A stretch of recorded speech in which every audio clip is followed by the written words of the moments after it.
네, 거의 20여 년이 다 돼갑니다. 해마다 이맘때쯤이면 전주에서 이웃을 위해 수천만 원씩 성금을 기부하는 얼굴 없는 천사가 많은 분들에게 알려져 있었는데 매년 연말을 훈훈하게 달궜었는데요. 그런데 지난해 이 성금이 도둑맞는 황당한 일이 있었습니다. 관련 이야기 나눠보도록 하겠습니다. 오윤성 순천향대 경찰행정학과 교수 함께하겠습니다. 어서 오십시오. 네, 안녕하세요. 예. 자, 안타까운 소식이긴 합니다만은 결과는 다 알고 계시는 대로 범인을 잡고 찾기는 했습니다만은 과연 30대 30여 초 만에 이 2인조 절도범들이 어떻게 이 기부금을 들고 도망갈 생각을 했을 것인가? 전주에서는 대체 어떤 일이 있었는지 정리해 보도록 하죠. 예.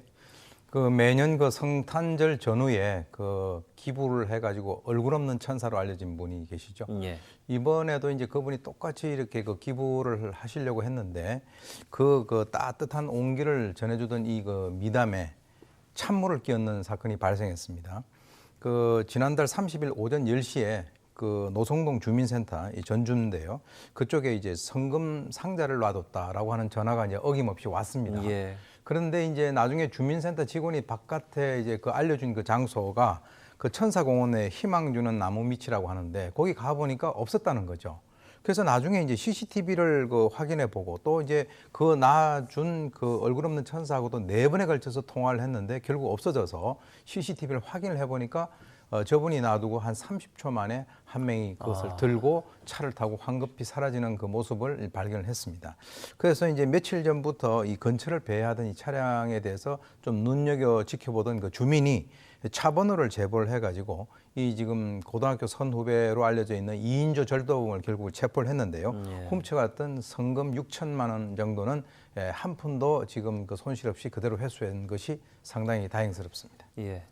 전해드린 대로 한 19년여간 비슷한 방법으로 얼굴을 알리지 않고 이름도 알리지 않고 성금을 이제 기부해 오셨기 때문에 범인들이 이 패턴을 알고 있다가 잠복하고 있다가 이것을 이제 훔쳐 도망갔는데 자, 그런데 아직 젊은이들이고 돈이 궁에 써도 그렇지 이렇게 전국에 알려진 얼굴 없는 천사의 기부금을 어떻게 훔칠 생각을 했을지 본인들의 생각은 어땠을지 굉장히 궁금해지기도 하네요.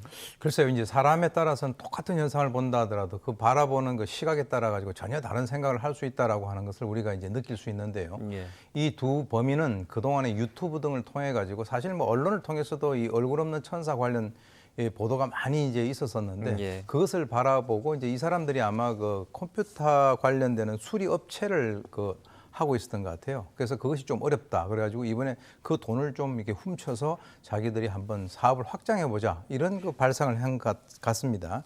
근데 이제 당일에도 말이죠. 이 해당 주민센터 인근에서 3일 동안 잠복을 해오다가 당일에도 한 8시간 정도 잠복을 했었다 그래요. 그 무렵에 이제 놓고 가실 거를 예상을 하고 예상을 한 거죠. 이미 다 보도가 됐으니까. 예. 주거지는 이제 충남 논산인데 전북 전주시 노성동까지를 왔다 갔다 하면서 이제 3, 4일을 소비를 했는데 실제로 이 얼굴 없는 천사 같은 사람이 나타나서 딱 놓자마자 바로 저거다라고 해서 거기에 들고 걸리는 소요 시간이 30초밖에 되지 않았다라고 하는 것은 철저히 계획적인 범죄다 이렇게 볼 수가 있겠습니다. 자영업이 아무리 어렵다 손치더라도 그 정도의 열성으로 시장 조사를 하면은 다른 사업을 해도 어느 정도 먹고 살 법 하지 않았을까 이런 생각도 해봅니다.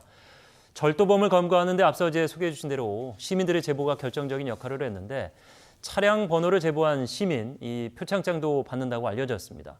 실제로 다양한 이런 범인 검거에서 시민들의 제보가 많은 역할을 하고 있다고요? 그렇습니다. 이 경찰학에서 얘기하는 지역사회 경찰 활동, 즉 커뮤니티 폴리싱이라고 하는 이 개념에 의하면 주민들의 협조 없이 경찰이 단독으로 수사를 해 나가서 범인을 검거하는 것은 극히 어려운 것으로 그렇게 알려져 있습니다. 예. 그래서 이번 사건 같은 경우도 이 수사에서 굉장히 중요한 것이 이제 주로 CCTV라든가 시민들의 제보 이런 것이 결정적인데 이번에 이제 얼굴 없는 천사의 성금이 도난당한 그 사건에 대해서 얼굴 없는 경찰, 즉 시민의 제보로 범인을 검거한 가장 결정적인 사례라고 볼 수 있겠습니다.